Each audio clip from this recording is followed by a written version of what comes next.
దేశాన్ని కుదిపేసిన కరూర్ ట్రాజెడీ ఇప్పుడు కొత్త మలుపు తీసుకుంది. విజయ్ తమిళనాడు సూపర్ స్టార్ నుంచి రాజకీయ నాయకుడిగా మారిన ఆయన ఇప్పుడు నేరుగా దేశ అత్యున్నత న్యాయస్థానం తలుపు తట్టాడు. సెప్టెంబర్ 27న కరూర్లో జరిగిన రోడ్ షో ఒక పార్టీ ప్రదర్శన, కానీ ఒక్క క్షణంలోనే ప్రాణాంతక దృశ్యంగా మారింది. 41 మంది ప్రాణాలు కోల్పోయారు, వందలాది మంది గాయపడ్డారు.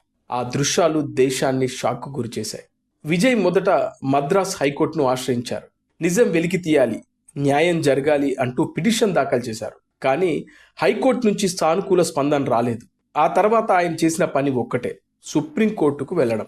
ఇప్పుడు దేశ అత్యున్నత న్యాయస్థానం ఈ కేసు విచారణకు అంగీకరించింది. సిబిఐ దర్యాప్తు కావాలంటూ బీజేపీ లీగల్ సెల్ నాయకుడు జిఎస్ మణి మరియు తమిళనాడు బీజేపీ లీడర్ ఉమా ఆనంద్ కూడా పిటిషన్ వేశారు.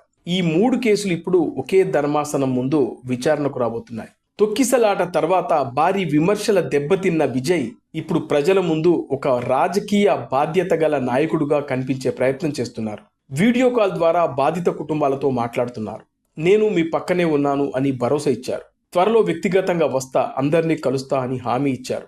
టీవీకే ఇప్పటికే దానికి సంబంధించిన రూట్ మ్యాప్ కూడా సిద్ధం చేస్తుంది. ఇది విజయ్ యొక్క డ్యామేజ్ కంట్రోల్ ప్లాన్గా చూస్తున్నారు రాజకీయ పార్టీలు. ఇది విజయ్ తన ఇమేజ్ కోసం ఆడుతున్న డబుల్ గేమ్ అంటూ విమర్శలు వస్తున్నాయి.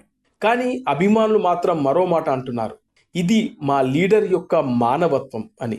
అయితే ఇప్పుడు అందరి చూపు సుప్రీంకోర్టుపై ఉంది. సిబిఐ దర్యాప్తు కోసం ఆదేశాలు చేస్తారా, లేదా రాష్ట్ర పోలీసులే కొనసాగిస్తారా? ఒకవైపు చట్టపరమైన యుద్ధం, మరోవైపు ప్రజా నమ్మకం.